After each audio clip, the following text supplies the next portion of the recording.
And now, the Lowe Post. Welcome to the Lowe Post podcast, where it's Friday of what is now almost a semi-annual. The finals ended fast. Can we have a quiet Father's Day weekend? Oh no, Markelle Fultz just got traded indirectly, so we can't. Can we please, people in the NBA? Can we please? And just, I thought today would be a good time to sit back and have some fun, big picture stuff before the draft madness next week. And one of our favorite guests wrote some wonderful big picture stuff during and after the finals, and I thought that was a good occasion to bring him in and say the three words that I don't know what they do. They do something. What up, Beck? They're magic. They create peace and harmony in the world. What up? You'll be pleased to know, because you've made this saying world famous, I got a what up, Beck, by some random guy coming off the F train as I got back to my neighborhood in Park Slope yesterday. Just from across the way. What up, Beck? And I just kind of looked up, and he just kind of looked at me, smiled, and gave him a wave, and yeah, appreciate it. Thank you, random guy on the F train. Love that guy.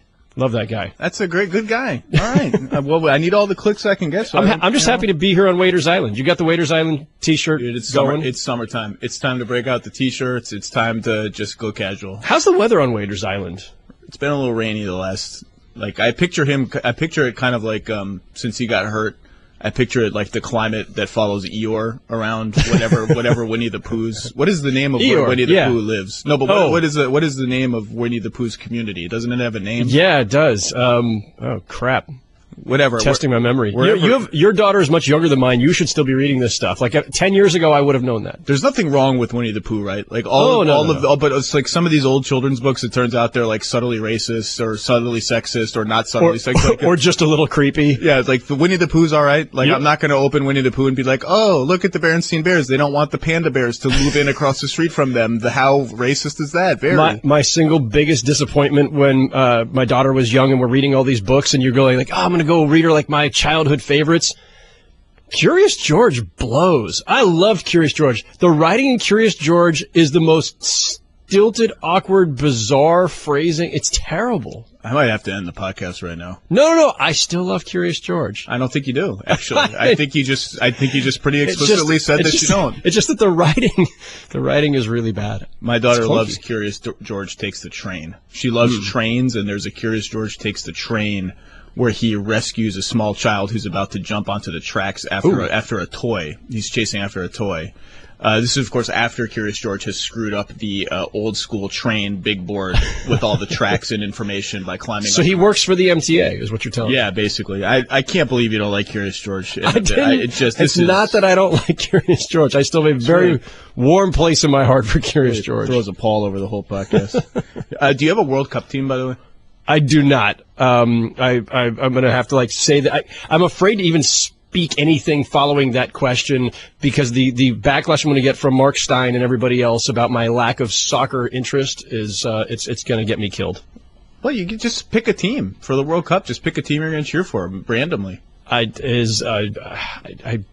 welcome. Guam is Guam in the World Cup? I don't think Guam is in the World Cup. You're welcome on the Croatia bandwagon. Apparently, they're good. Yeah. I would happily do. We're going to do vacation in Ireland this summer. So is Ireland in the World Cup? Can I root for Ireland? No clue.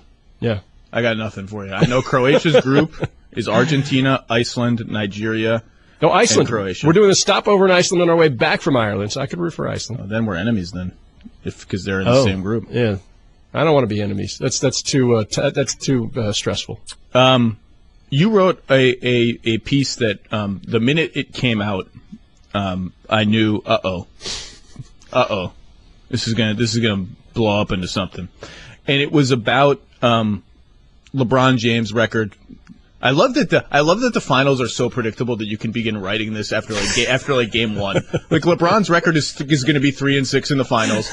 All of these NBA luminaries are at the finals. Yeah. Let me ask them in the middle of the finals what it will mean for LeBron's record to drop to 3-6 in the finals, because we all know this is going to happen. Yeah. So you a star-studded roundtable of Kobe Bryant, Jalen Rose, Vince Carter, John Barry, Chauncey Billups, Isaiah Thomas, the Pistons' Isaiah Thomas, Paul Pierce, Grant Hill, 3D, Dennis Scott, about sort of what it means for his place in history that Michael is 6-0 in the finals, and you have the record. I believe Duncan was 5-1 or whatever it ended up. Yeah, being. I didn't list all of the others, but I probably should have. But they're really, the Bird was fine, 500 or better. Magic had a very good finals record, and then LeBron and Jerry West are sort of on this island of all-time pantheon players who are respectively 1-8 and 3-6 in the finals. And I just think, the discussion. I was worried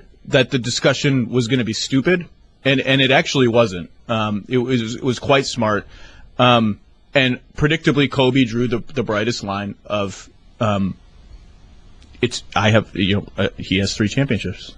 I have 5. I think. Did you take the implication of that as Kobe is in his mind a greater player than LeBron James? And Jalen Rose correctly notes in your story, and I love when Jalen makes this point. If that's how we're going to do it, it's Bill Russell and everybody else. The debate is over. If that's how you're going to do it, it's not Michael, it's not LeBron, it's not either. It's just Bill Russell and the debate ends. That's it. Yeah. No. The count the rings with all the Z's argument seems to only apply when people want to say it's Jordan over LeBron. And they never do put Bill Russell in there. And I think it's because LeBron, Michael's a different kind of player. But if you're going to simplify it, if you're going to boil it down to one metric, rings, then you do have to go with Bill Russell. There's no, you can't possibly take the case that, or make the case that Michael Jordan is the greatest of all time simply on 6-0 when Bill Russell is 11-0. You can't. So, you could say, well, Russell played in a league that had X amount of teams and very limited playoff rounds, but sure. That's still the difference between 11 and 6. You're talking about double the rings. But this is why I'm glad Jalen brought it up. Rings. I don't know how to pronounce that many Z's. The reason I'm glad you brought up and that Jalen brought up and that you're recognizing Jalen brought it up and that we're having this discussion on that note in particular is because the second you start saying things like, well, all right, yeah, but Bill Russell played in a league with 9 teams and fewer rounds and best of 3 instead of best of 7. That stuff is called context. And when we start doing count the rings, what you're basically saying is context doesn't matter. Let's throw out everything else. Let's ignore era. Let's ignore style of play. Let's ignore what position they play. Let's ignore every other comparison point between them. Let's ignore advances in the game. Let's ignore how many times you made the finals. Let's ignore the opponents you faced. You want to ignore everything. If you want to boil it down to count the rings, you want to ignore all context in every aspect that does not involve actual jewelry on the player's hand. So that's dumb. And if there was one person I identified most with in this entire discussion, I liked a lot of what a lot of these guys said. There's a reason. For those of you who haven't read it, obviously it's on Bleacher Report where Howard writes. It's the first thing that comes up now on his author page. It's really all the voices are interesting in their own ways. It really was. I flew through it. I was like, this is great. I can't. It just kept going. I wish I had a little bit more time with each of them. I could have maybe made this even longer, but I think my editors might not have wanted it. The Cavs could have helped you out by winning a game. That would have helped. They were all good. They were all thoughtful. They all had their own unique takes on it, which is why I wanted to hit them all. But Grant Hill was the one I identified with the most. Because Grant basically said, when it comes especially to the LeBron-MJ thing, this is foolish, this is stupid, I don't get into it. And it's like, that's kind of where I am. It's the enjoy them both for what they are, appreciate them both for what they are. They're very different. The game has evolved. As Grant pointed out, LeBron is kind of the face of this evolutionary generation of NBA basketball. And I don't think there's an objective answer. I don't think there's an objective truth here. I really don't. I could argue either side of it for an hour on either side. But I don't buy the idea that either one of those is definitive, and I certainly don't buy count the rings. So with regard to Kobe in our discussion did not bring up his own ring count. You could say that it's the subtext. He has on Twitter. Enjoy my 5. Enjoy my 5. Hashtag. I think we did enjoy his 5. The point that he was making, I know, and like you've already kind of alluded to it, Zach, other people have certainly interpreted it this way. I'm not going to tell anybody their interpretation of Kobe is wrong. I will say this.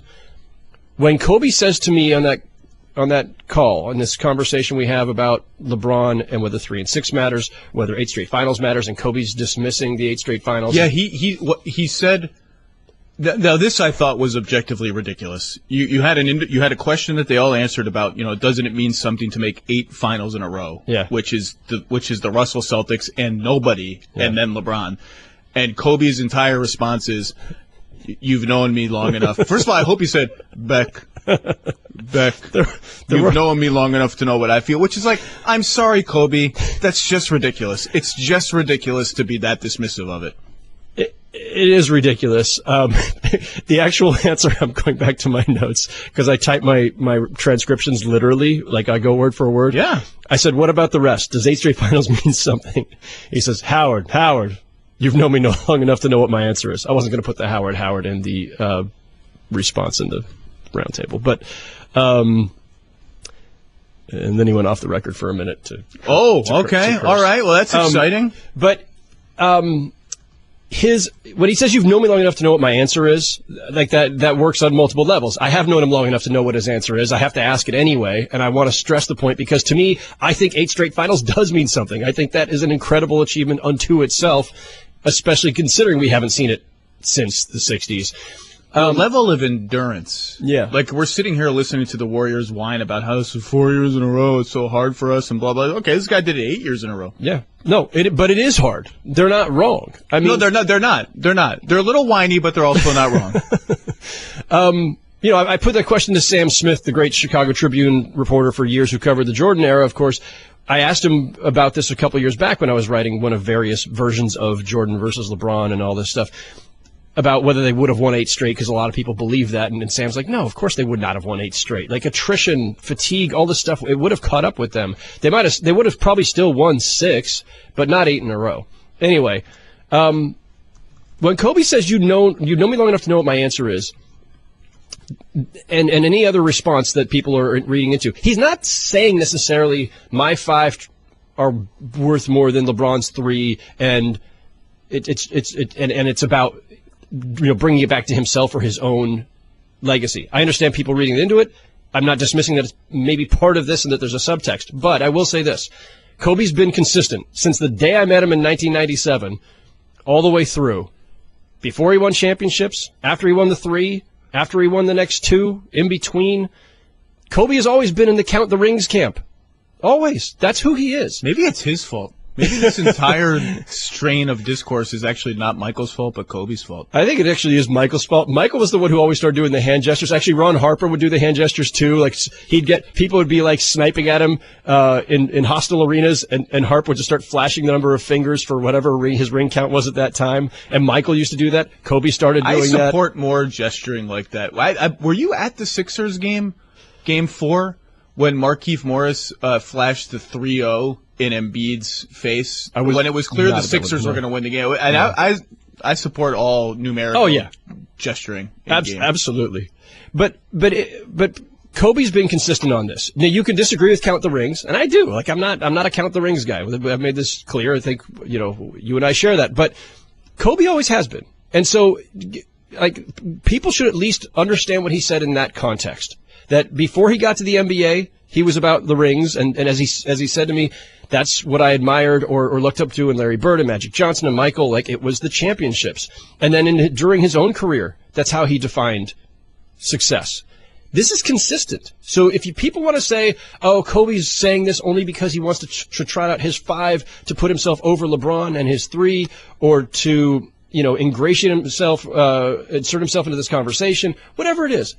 Again, I'm not going to dismiss however people want to interpret what Kobe said. I would just say that he has been consistent throughout his career, throughout the 21 years I've known him, that he's about counting the rings. He's about the championships, and that's his perspective. That's fine.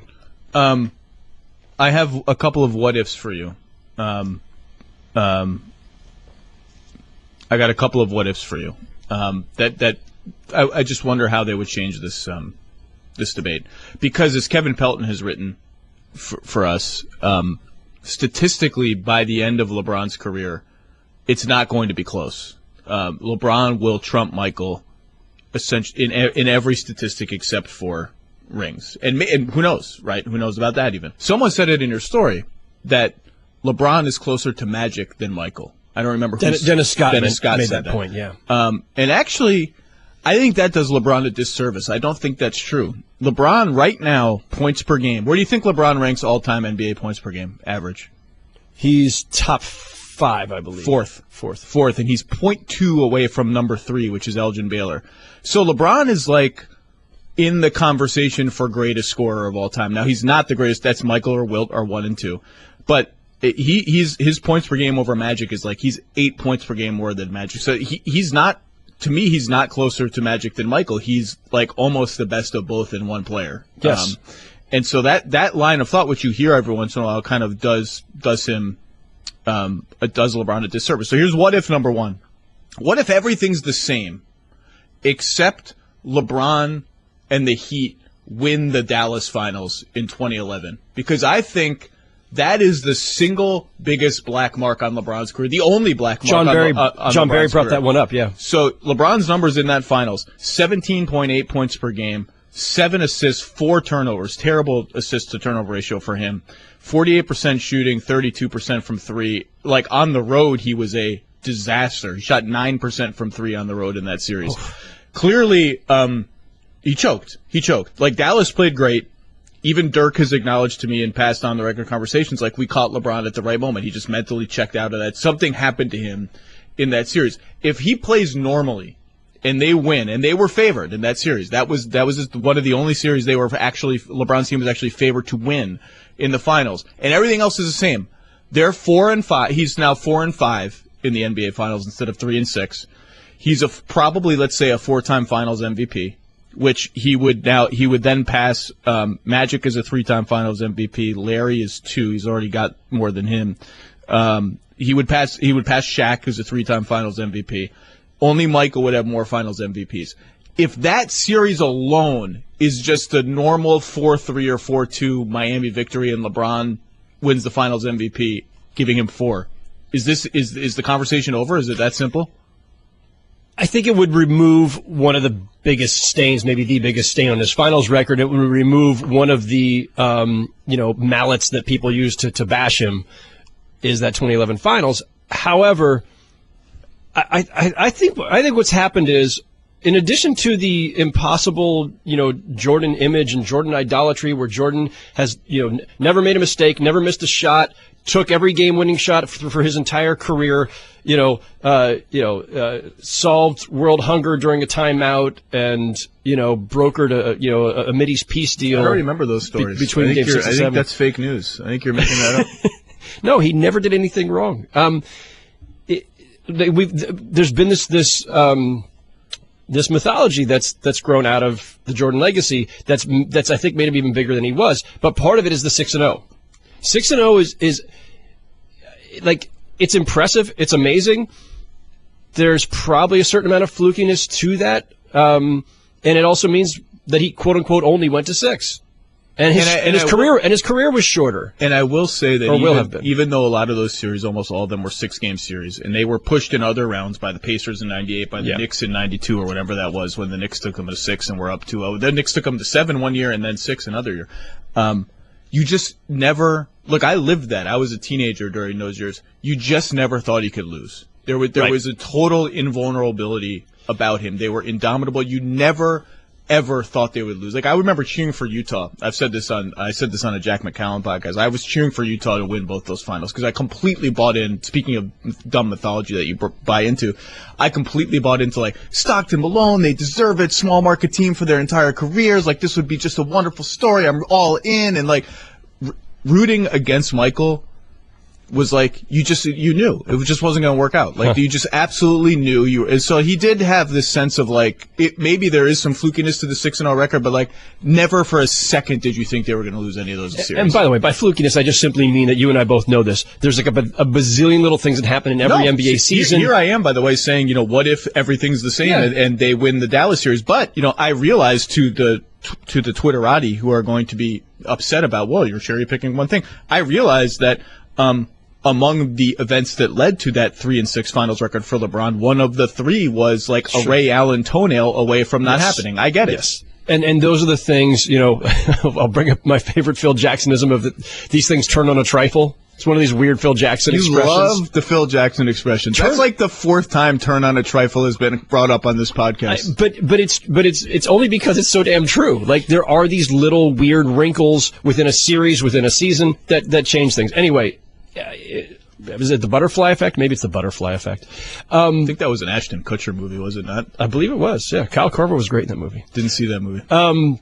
Don't think I've ever seen an Ashton Kutcher movie, actually. I think I actually have watched The Butterfly Effect.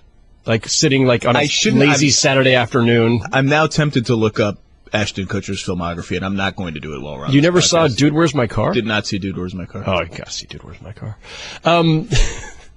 So, he'd be 4-5. And your what if of the 2011 finals, now LeBron's 4-5 in the finals, and people are still saying, well, Michael was 6-0. And they're ignoring, again, all the context, the teams that LeBron brought to the finals, the opponents that he faced. The fact that he's gone 4 straight years against a team that we're now considering one of the all-time greatest teams in NBA history, in the Warriors, that matters. Look, Michael Jordan did not have to face anybody of that caliber, period. He was that team. And at that time, being that team meant you had 2 to 3 stars, not 4, not 2 of whom are MVPs. You can't hold it against LeBron that he's losing to a team with 2 MVPs and 2 other All-Stars. Michael never faced that, and Michael also did not have that. But Michael did have Scottie Pippen for all 6 championships, and Scottie Pippen's a top 50 all-time player. Michael had Dennis Rodman for the final 3 championships, and Dennis Rodman is one of the unique all-time greats. Hall of Famer. Where is LeBron's Hall of Fame cast right now? I grant Dwayne Wade will make it. Chris Bosh is he's going to be on the bubble. Bosh is in. You and I can say that, but we don't even know because the Hall of Fame is this opaque, crazy thing that nobody doesn't get in. But we already have had those. Like, look how long it's taken certain guys to get in. I'm not assuming. I believe Bosh is an 8-time All-Star. I believe there is no player that has made that many All-Star games. I believe he's qualified. I believe he should. I just don't have any faith that the Hall of Fame, in whatever it's weird behind closed. I may pick doors at the Hall of Fame. Not that there's anybody there. Yeah. There's no use. I might pick at the Hall of Fame if Chris Bosh doesn't get in, because there's just no historical precedent. But as you said, we don't know. I mean, referees are getting in now, so I don't even know who the hell is in the Hall of Fame. No, we don't know who picks who elects Hall of Famers. We don't know on what basis they do it. We don't know anything. It's this terrible, awful, opaque process that they should clean up. But let's say Chris Bosh makes it. Okay, fine. There's his 2 Hall of Famers during the Miami years. Age and all kinds of other stuff dragged down their final year. The first year we just talked about, obviously, we could put that one on LeBron without a problem. These last 4 years, Kyrie Irving and Kevin Love, they're good. Maybe even great at times for Kyrie Irving. Is Kyrie Irving a future Hall of Famer? I mean, if he stays healthy, he will right. be a Hall of Famer. We're a long way from being able to say that. Also, by the way, if we're doing the what ifs, maybe it's on your list of what ifs that you were going to get to. What if Kyrie and Kevin Love don't get hurt in 2015? That's not on LeBron. It's not on my list. Okay, but that's not on LeBron. And that Michael wouldn't have let those guys get hurt. Okay. Michael would have killed Kelly Olynyk before he could yank Kevin Love's arm out of its socket. That finals, LeBron got them to a 6th game, as we recall. You and I both voted for him for MVP. It's ridiculous that series went 6. It went 6 because retrospect. Right, and only they because almost of LeBron. won Game 1. Now, granted, Kyrie didn't get injured until right before overtime of that game, but they almost won Game 1. So if Kyrie doesn't get hurt in Game 1 of that, if Kevin Love plays in that series, I mean, we don't know. That's pre-Kevin Durant Warriors. They might have won that one. So there's another one that could have been in the win column that has nothing to do, in this case, with LeBron choking or LeBron having any deficiencies. It has totally to do with his 2 best teammates going down.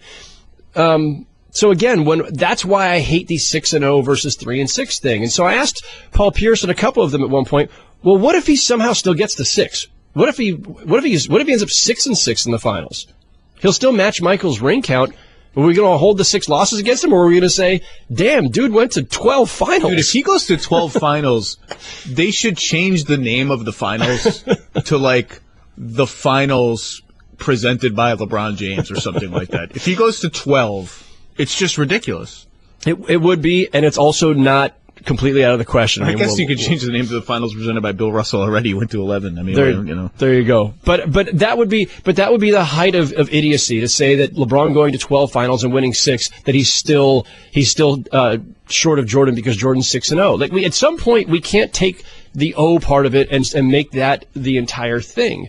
And also, a lot of things weren't talked about this way before. This is among them. We never talked about guys' finals win-loss percentage until LeBron came along. That wasn't a thing. Well, we went through a period where the world was just determined to not like LeBron James, and we've now graduated from that period many years ago at this point. I will say this.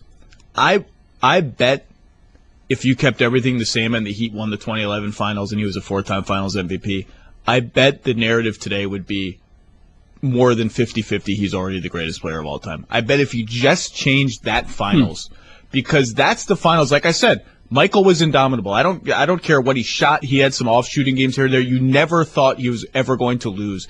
Yeah. And that finals, LeBron choked. And Michael never had a moment like that. Like an extended series where mentally he just wasn't there. He was afraid to shoot, blah, blah. So that if you just change that, I bet the narrative is today that it's more than 50-50. He's the greatest of all time. My other what if is, so don't change that one.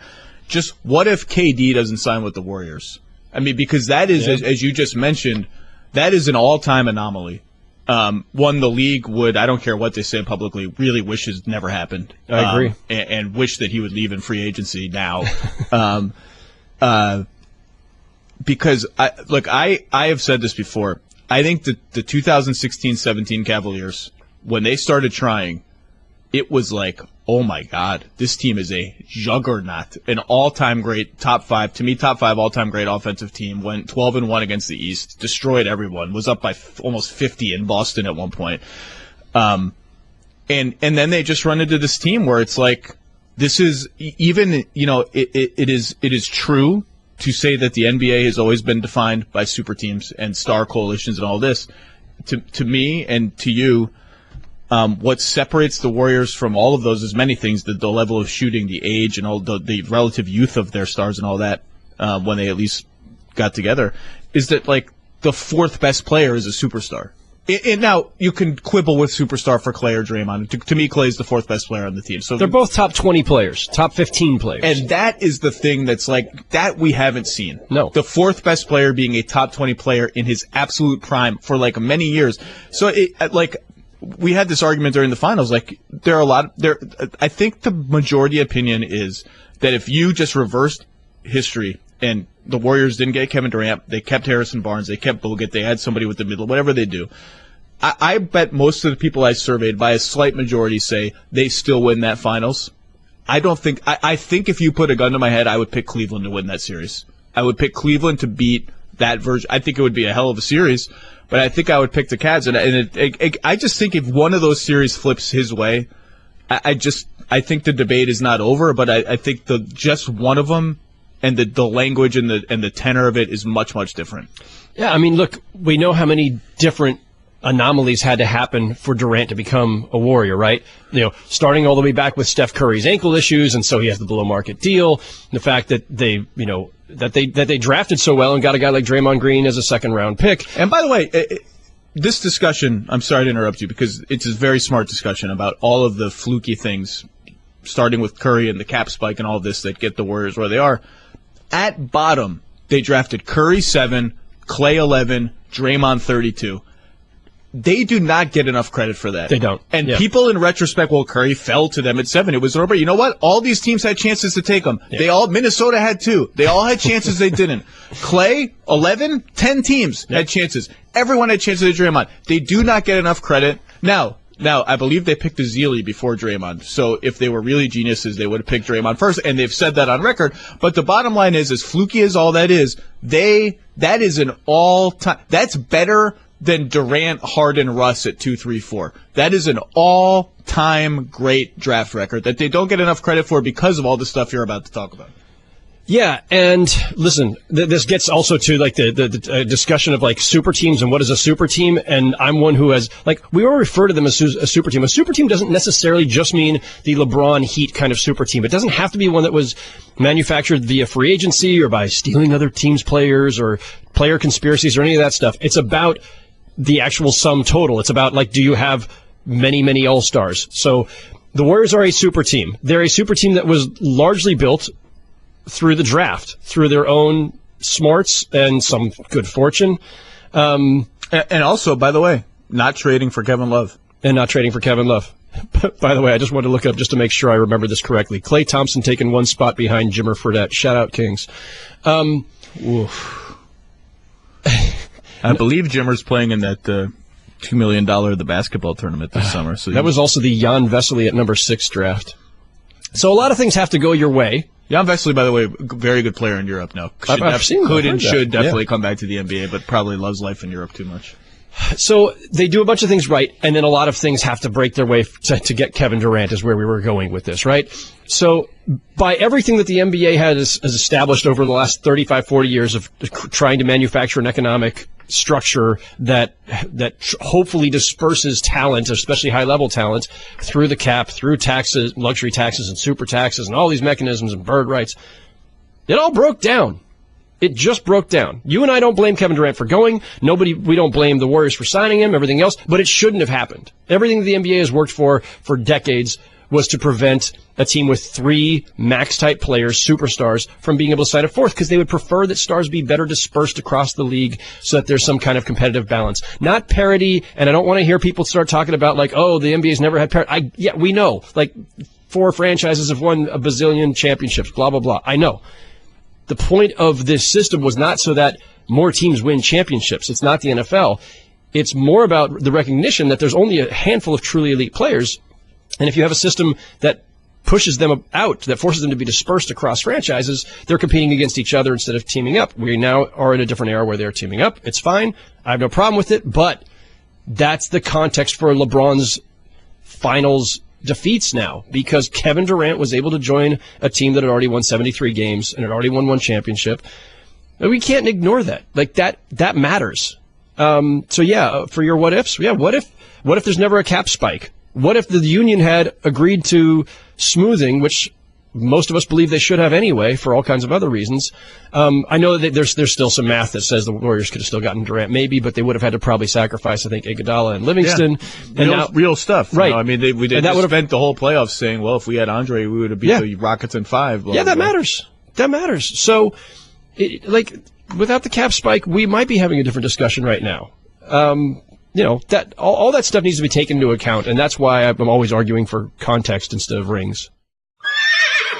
I'm a one-trick pony, literally. I show up at kids' parties and act cute. That's pretty much it. So excuse me for being bitter when Geico says not only could we save you money on car insurance, but we do more. Like give you 24/7 access online, over the phone, or even via our award-winning mobile app. Well, ooh la la, aren't they multi-talented?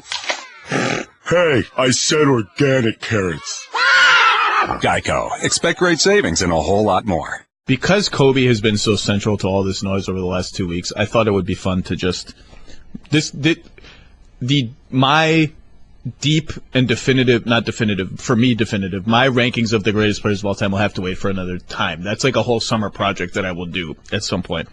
And there's been this noise on Twitter that part of the reason that Kobe is tweeting "Enjoy my 5" and saying what he said to you is that I have no idea if this is true, but there's been this idea on Twitter that Nick Wright has said this on his show, that Kobe feels the historical debates slipping away from him, that it's not Kobe and Michael, it's LeBron and Michael, and it's Kobe. Yesterday there was this, was Kobe ever in any season the best player in the NBA? Now he's seen a lot of that on Twitter lately. He won the MVP in 2008, I believe. And to me, that question is not even that interesting because he's top 2 or 3 or 4 for so long that it's immaterial to me whether he was individually the best. But and then beyond that is Kobe a top 10 player ever in the NBA? That for some reason people love 10. We're going to just stop at 10. Top 10. If he's top 10, the Kobe stands will say you're wonderful. If he's 13th, the Kobe stands will say you are a hater and you should be banished from Kobe Stan and its surrounding environs. To me, he's not a top 10 player. But let me rewind. I think if you had a consensus top 11, I think there are 11 guys that are like kind of after those 11, maybe there's a drop off. And here are the 11. Let me say it again. in no particular order, the order that I literally thought of them and wrote them down on a piece of paper. Michael Jordan, LeBron James, Kareem Abdul-Jabbar. How are you disrespecting Bill Russell by not putting him third? Between this and Curious George, it's really going badly for you right now. So that's 3. Bird, Magic gets us to 5. Russell 6, Shaq 7, Hakeem Olajuwon 8, Duncan 9, Oscar 10, Wilt 11. And again, in no particular order, like Wilt's not the 11th best player. Wilt's way better than that. Those are just, I feel like after those 11 guys, there's a drop off to, you can bring up Jerry West, you can bring up KG, Kobe, whoever you want. I feel like that's like those 11. Now, some people might quibble with Olajuwon. I think that's crazy to me. He belongs in there. Duncan clearly belongs in there, and it's really hard to argue that Kobe had a better career than any of those guys. It's real, and I don't want to make this about Kobe, but if we're going to have this noise and it's going to take over the world while we wait for the draft and all these trades to happen, like you might as well contextualize it. And I think if you picked player by player, those 11 guys, and put Kobe next to them, I think it's hard. I think it's hard for him. And again, I haven't done it deeply. I don't want to say these are definitive answers. I think those are hard arguments to win. What's really fascinating, Zach, is how people process this. So when I'm asking Paul Pierce about this, and I'm saying, well, all right, what if he goes to 12 finals and wins 6 of them? And he's saying, well, that would do it. He says, but you know what else would do it?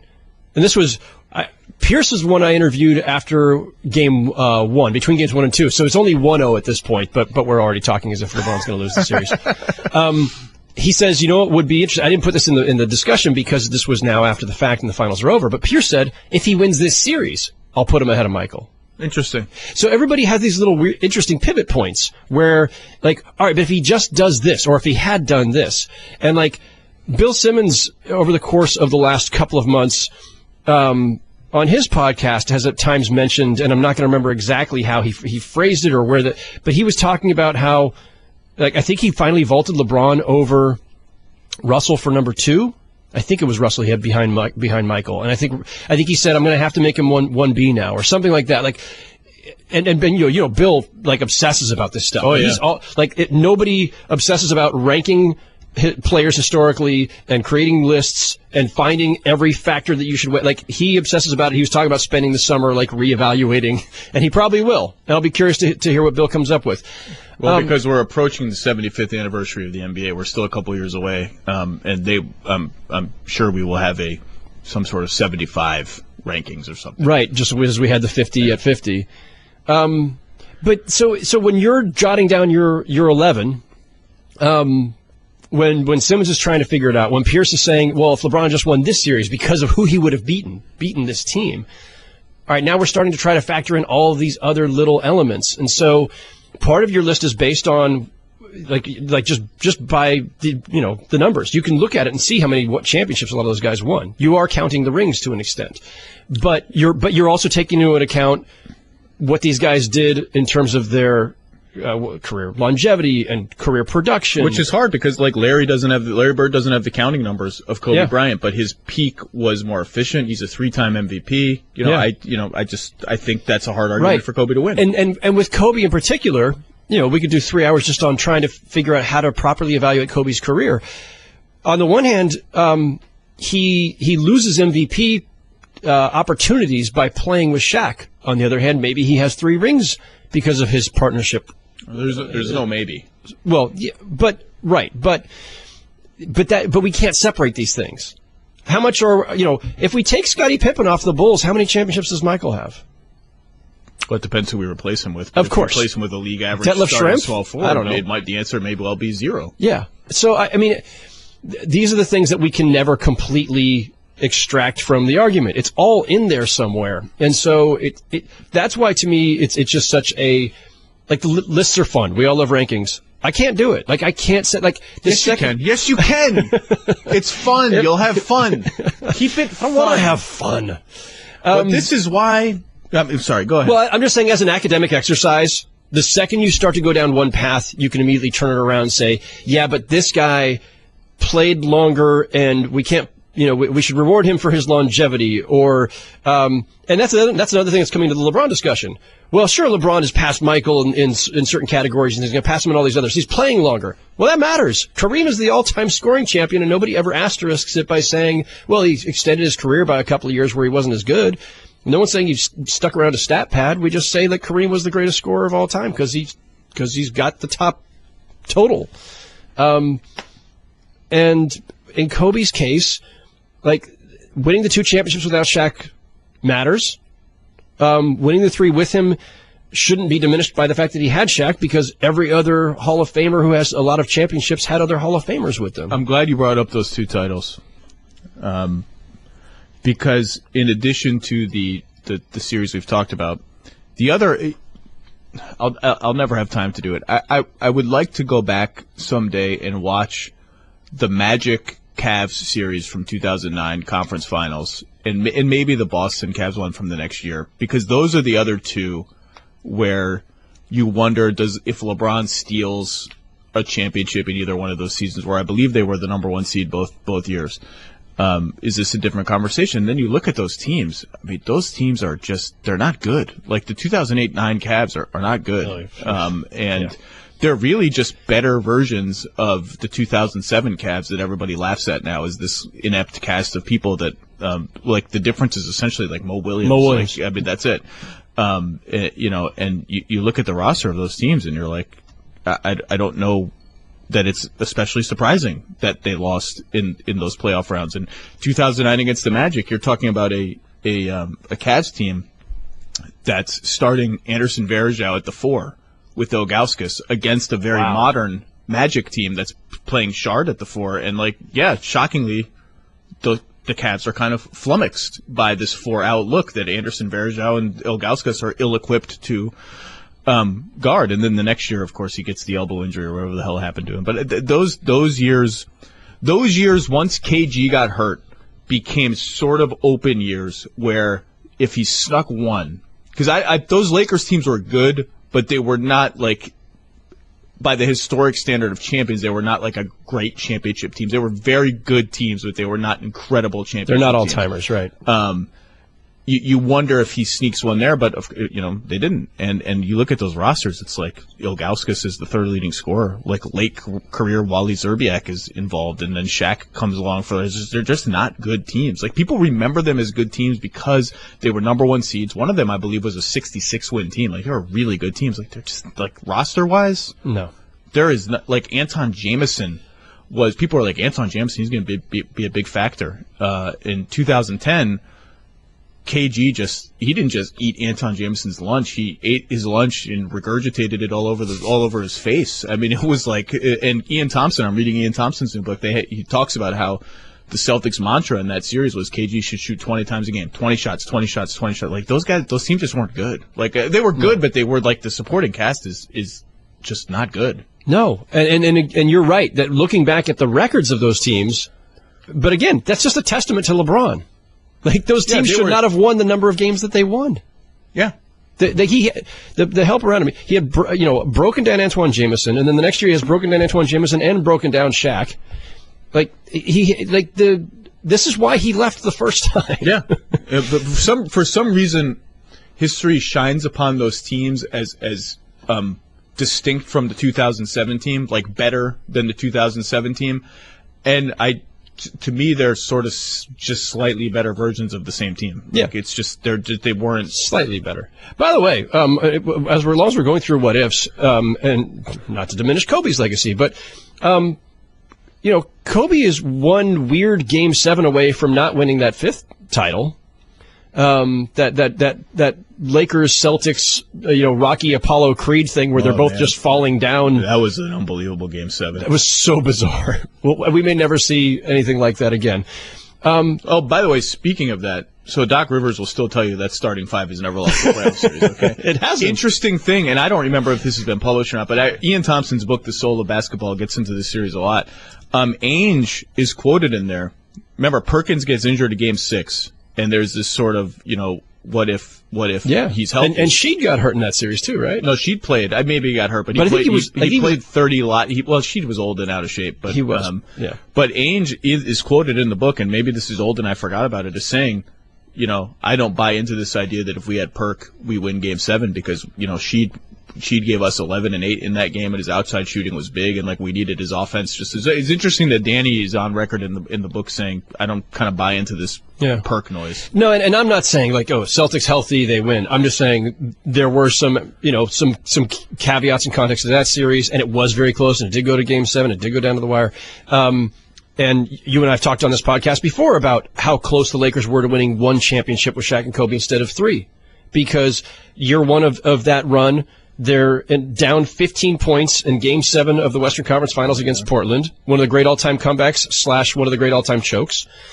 And then 2 years later, they're in Game 7 overtime in Sacramento, and they're that close to not winning it that year. We won't even get into Game 6 and people's refereeing issues. But there are 2 years out of the 3. The middle year, they were dominant. The other 2 years, they're very close to it slipping away. And then Kobe's ring count is less, and we're having a different conversation. Now, let's go back to the all-time list. So I named 11 guys: Jordan, LeBron, Kareem, Bird, Magic, Russell, Shaq, Dream, Duncan, Oscar, Wilt. Now, I don't know, again, if there's really a bright line there. At first glance, there's a bright line there. But the players that I'm interested to see if and when I get the time to dive deep, do they belong either in that group, above somebody in that group, closer to that group than they look at first glance? Kobe we already talked about. I can't wait to dive into KG, because I think KG is historically underrated given what he did on defense in his prime. I bet he's closer to being in that group, or maybe should be in that group, more than I'm giving him credit for at first glance. Jerry West, who I talk about all the time on this podcast, is just chronically underrated in every debate. Greatest Laker, greatest guard, whatever. He's just chronically underrated. Karl Malone, second leading scorer all time, has no championships, and that's going to be, but he was a very good defensive player in his prime. I don't even know where he is. I feel like he's become underappreciated / denigrated since his retirement. Like the modern era of basketball analysis does not favor him for some reason. Yeah. There's a bit of a Malone dismissal. And the reason I started thinking about this is because I spent the entire last 2 rounds of the playoffs thinking about and talking to people about Kevin Durant for this feature I ended up writing on him. Which is great. Yeah, I read that. And I had a line in that feature that, Kevin Durant is going to go down as one of the 10 best players ever, at number 15 at absolute worst. You're actually, you can't, that top 11 is so good that you got to be really careful talking about any current players, no-brainer they're going to crack that top 10. To being one of the 10 greatest players of all time is really, really, whether you want to talk about Curry or Durant or Harden or whoever you want to talk about, it's going to be, that's a hell of a group. That said, KD is going to be historically, now if he really retires at 35, we'll see. Which is interesting that he said that, because KD's whole thing is, I love to hoop. I'm a hooper. Yeah. I'm a hooper. But he's also talking a lot about how I'm interested in all the other things. Yeah. He's complicated. Yeah. He's already 41st all time in total points. He's 20,900 plus points. If he averaged 25 a game in 70 to 75 games for the next 8 years, he will finish around 37,000 points. He'll be a top 3 all-time scorer in the history of the NBA. Now, maybe that's optimistic. Maybe I should down it if he declined it to 22 points or whatever it is. He's going to finish. So there's Karl is at 36,900. Kobe's next at 33,000. Kevin Durant should pass Kobe. Kevin Durant should end as the 3rd or 4th, leading scorer of all time. And LeBron will have something to say about that too. He's currently 7th. You add up 2 Finals MVPs, the regular season MVP, whatever he does, his all-around game, his defense, his shot blocking that we saw this year, he's going to crash that group. He's on pace to crash that group. I think historically it's going to be fascinating to see where KD ends up. And Curry, the way he revolutionized basketball 3-time champion already, 2-time MVP. He's going to be in there somewhere if he keeps playing like this. I don't know where he is points wise. He's a little younger. He doesn't have the longevity. He's only at 14,000 points, but it's going to be very interesting. And by the way, I will die on the hill. I will die on many metaphorical hills, including Julius Randle Hill. Is Julius Randle Hill located on Waiters Island, or is it is a separate place that you visit? Separate place that I visit. Okay. I just need it's very crowded. It's very crowded. I need a map like there is for Game of Thrones, showing me where the various hills are and Waiters Island is. Well, the Ringer did that last year. They did, where like Hazonia Hamlet is, which is I believe Hazonia Hamlet sunk. They had someone had a K, like CAY. Someone had a K. I missed this. How did I miss this? It mapped everything. Waiters Island, of course, was the centerpiece. Of course. I will die on the hill that this whole stupid Curry has never won a Finals MVP debate. You and I voted for LeBron in 2015. I've said this before. If I had voted for a Warrior, it would have been Curry, not Iguodala, and I think it's ridiculous that nobody voted for Curry that year. Just end of. I don't know. Like, Iguodala is unbelievable. Multiple 20-point games, defended LeBron, the whole thing. Like, somewhere in the discourse of that series, the fact that Golden State's entire offense was they're trapping Curry at almost half court, and everyone is getting these like laughably easy shots because of that, and he's still scoring 25 a game. Somehow that got lost. Yeah. No, that was a weird thing. It was a weird thing. Like you, I have no regrets about my vote for LeBron in that series. And I voted for Durant the last 2 years. And I'm frankly, Marcus Thompson and I talked about this on my podcast a couple days ago. I'm frankly baffled by the backlash about the Durant winning MVP, as if he was somehow an undeserving, or like Steph was like demonstrably more deserving. Like he was. Like Kevin Durant's numbers were better across the board for the series, and he threw the haymaker that ended the thing in Game 3. Like, I know Curry had a big game in Game 4, but Game 4 when it's 3-0, Game 4 is... Yeah, Curry's got to have like 50 in that game for me to sway the debate. We all know this. We covered the NBA forever. We've all fans who've watched the NBA forever. 3-0 means it's over. 3-0 is basically 4-0. You play one more game because you have to. 3-0, it's done. And the kill shot was Durant's, both literally and otherwise. Like the 3-point shot, but also that game. He had a historically great game in Game 3. And his numbers across the board, just averages for the series, were superior to Steph in basically every category, and including efficiency. So I don't see why there's a backlash. I get it. Without Steph, the Warriors aren't the Warriors, and everybody recognizes that. But that's not what Finals MVP is. Finals MVP is who had the best finals, and Durant did, not by a lot, but he did. Yeah, I would have voted for Durant. I tweeted as much during the game. I would have voted for KD. And the 2015 Finals was just a weird thing. Like I would have voted for, if I voted for LeBron, had I chose a Warrior, it would not have been Andre. No disrespect to Andre, I love him, love his game. Steph was the MVP of that series for the Warriors. Yeah, of course. And we've usually defined MVP, whether it's regular season, whether it's Finals MVP, we have generally defined it by the typical counting stats, right? And then the averages of within a series or within a season. Like, who was clearly the most important and best player on that team? And we define that by points because you have to score points to win basketball games. And Curry was the leader of that team all season. He was the leader of that team in that series. And to your point, it's the way that they were playing defense against him that made him less efficient. So, like, that was the thing. Like, Steph Curry didn't have a Steph Curry kind of series. And I think he had like one really outstanding game in the 2015 Finals, and the rest were like good but not great. And I think that's what tampered down his case for people. Yeah, I wanted to write this column during the Finals, and maybe I should do more of these, because I think it, and then I'm like, well, this is so obvious. It's almost like burning a straw man. But I don't actually think it's a straw man. I think there is actually a popular perception that Curry has not been good during the Finals. No, that's a thing. It shouldn't be a thing. It's absolutely inane. Like, Curry hasn't even been...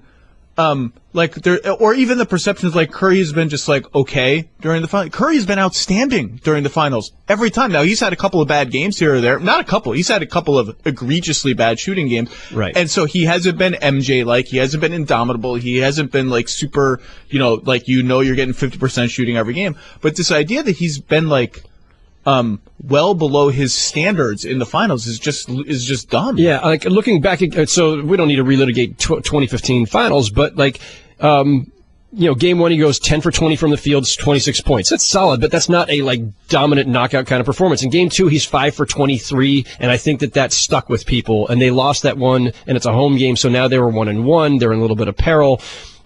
Next game, 10 for 20, 8 for 17, 13 for 23. Like, these aren't like these super efficient. Now, his 3-point shooting, 7 for 13, in 2 of the last 3 games, identical, but he had a 2 for 15 in that game too. Like, he had some games that were like good, but not outstanding. And I think that was the thing. Like, that was an MVP season for Curry, and we were used to seeing him just light everything up, barely miss, drop 30, 35, and instead he was, his point totals in that series were 26, 19, 27, 22, yeah, when you got and then 2 37. dudes flying at you Yeah. the minute you cross that Right. court, it ain't easy to score. Of course. And so, to your point, yes, he probably should have, if it were going to a Warrior, it should have been Curry. People got caught up in the idea that the series turned back in their favor permanently when they started Andre. And Andre, LeBron still put up huge numbers, but he had to work harder for them. He was less efficient because of it. And Iguodala did just enough in the counting categories and other box score categories. But it is a weird one. Like, we will look back for all time and think of that, as an outlier. Like, Iguodala is the rare finals MVP who was not his team's leading scorer, who was not one of the top 3 or 4 scorers, probably. I mean, I would have to look back. It'll be interesting to see how much that propels his Hall of Fame case when it's all said and done. Let's talk about Durant, because for 10 minutes before they kick us out of the studio, you wrote a great piece about Draymond Green and Steve Kerr's relationship. It was really a wonderful piece because it was about it's about a lot of things, but I do think that there were moments that relationship could have fractured, that Draymond's relationship with the team could have fractured. I do think there are lots and lots of teams where, forget about the context of playing with Steph and Clay and how that allows Draymond to be what he is offensively and defensively. I just do think there are teams just culturally where, had they drafted him, that it would have gone badly. Like, I think his personality is so fiery and walking the line that it took a healthy team culture to keep. We saw it happen he got suspended in the finals. Like, I do think there are teams on which the relationship would have gone wrong, and Draymond would not be Draymond, and this team is not one of them. And a lot of that is because Steve Kerr has a great emotional intelligence and a great ability to adapt. And I think one of my favorite stories in your piece, which everyone should go read, was when Jordan Bell threw the ball off the backboard to himself or whatever he did against Dallas. And Kerr's inclination was to be the old school scold coach and, yell at him. And he thought of Draymond, or Draymond talked to him, I can't remember whichever it was, and said, "Hey, look, remember me, coach? Like, you got to let me do my crazy stuff. You got to let me take bad threes, so when they go in, I can mother the bench on the other team." And it's all in your story. And maybe you got to let Jordan Bell do that, because for Jordan Bell to get his feet wet in the game and to feel like his rhythm and all that, like, maybe he's got to do that. And I thought that was really telling. It was a really wonderful story. Thank you. The story actually begins with that quote. I'm glad you singled it out, and a lot of people have I think it's interesting how people have honed in on that quote, because it was at the very end of the story. But the story begins with that quote because I was in Oakland in March to do a story about Jordan Bell. And when I sat down with Steve to talk about Jordan Bell, and I said, it seems like he fits with you guys in all these different ways and all these different levels. The story was called The Perfect Warrior. Part of his fitting in perfectly is that he has this natural bravado about him, where in the final minutes of a blowout against Dallas early in the season, he throws the ball to himself off the backboard. And yes, Steve's first concern is, oh my God, we've disrespected the Mavericks, and Carlisle's going to be angry, and I don't blame him, and he went and apologized to him immediately. But when Steve goes back to the locker room, and he asked the team, how many of you thought that was wrong? And like Sean Livingston, Andre Iguodala, David West, Kevin Durant, I think Durant was in that group. A lot of guys who were the older or old school raised their hands. They thought it was the wrong thing to do. How many of you guys thought that was great? Draymond and a bunch of the younger guys raised their hands. Clay's FaceTiming with his dog, not paying attention to what's going on. Clay was studying scaffolding. And So Steve tells me about this moment, and I didn't include all of this in the story because it would have just been too far afield. It was too much of a tangent. But I did not include it in the Jordan Bell story that I wrote a few months ago. But it was interesting, and so as he keeps telling me about this and how they had this discussion about it, that's when he says the quote that I did use later in this Draymond piece, where he says, Draymond's had a really big impact on me. Because here he is, this guy who was a second-round pick, a tweener, what position does he play, to a guy who's a perennial all-star defensive player of the year. How can I tell him that he shouldn't be who he is if that's what got him here? And that Draymond's whole point in the Jordan Bell context is let Jordan Bell be who he is. Let him make his mark. Let him say, look at me, I'm here, NBA. And so I filed that away mentally and otherwise in my laptop thinking there's something more there. If he thinks that Draymond's had that big an impact on him positively, what kind of impact has he also had on Draymond? And thinking back to the OKC fight that they had, and thinking back to the great story by Ethan Strauss talking about how the Draymond problem and whether the Warriors could survive Draymond Green, which was a real thing 2 years ago. And I went back to them, and that's where it started. But reading that quote to Draymond is what got him talking about how they evolved. There's also a certain trust. Steve was on my pod the other day talking about, these plays where Draymond passes up open threes in the finals and pivots into the handoff that Steve wants him to make, that maybe he doesn't make it a regular season sometimes because he wants to shoot those threes and turn to whoever and say, blah, we got to guard me, blah, blah.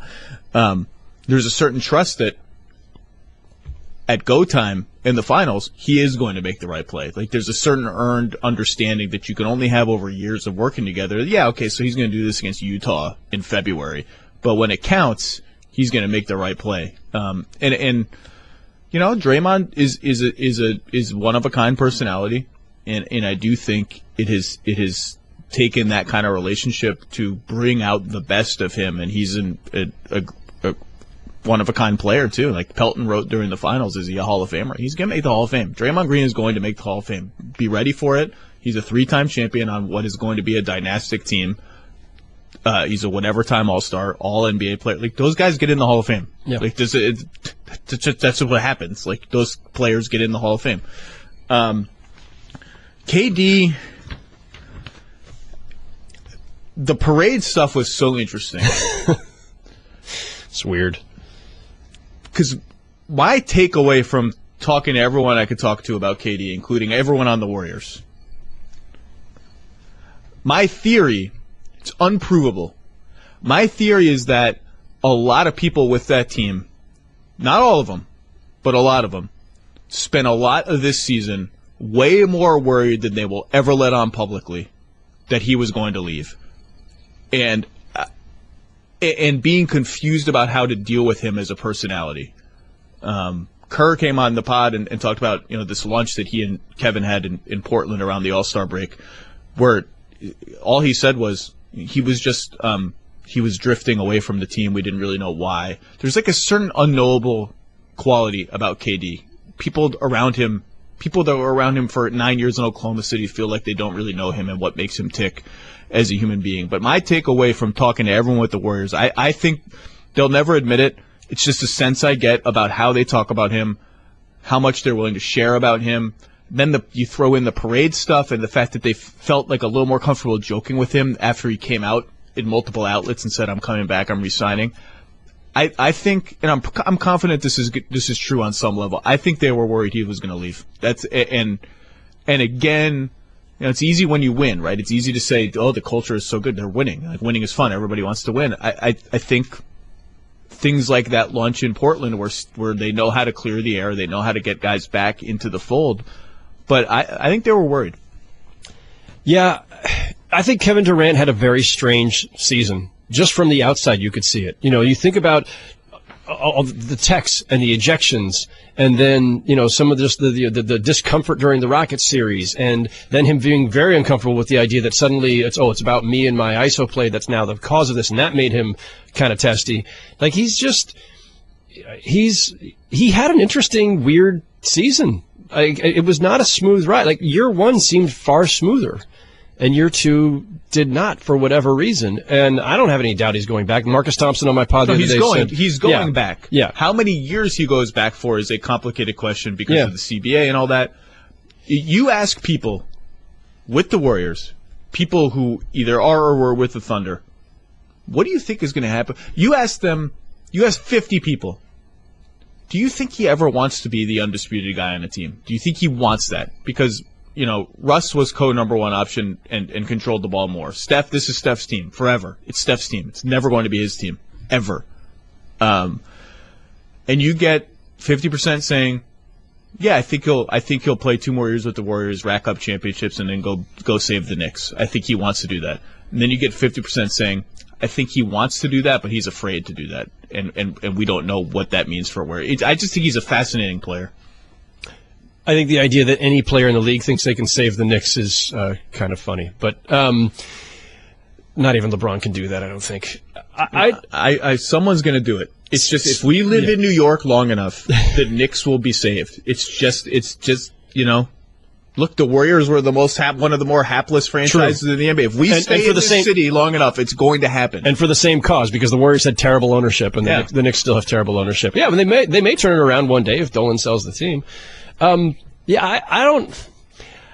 Durant is so hard to read that I believe that all of those things are possible. I also think that once he's there for whatever this next contract is, whether it's a 1+1 or 2 years, whatever it is, unless things get really stale there, unless something else happens, I think it'd be hard to leave. First of all, I'm a little biased, but the Bay Area is a wonderful place to live. It's a nice place. I think he just bought a place in San Francisco. Is that he and Lee Jenkins did the story from his new penthouse apartment or something?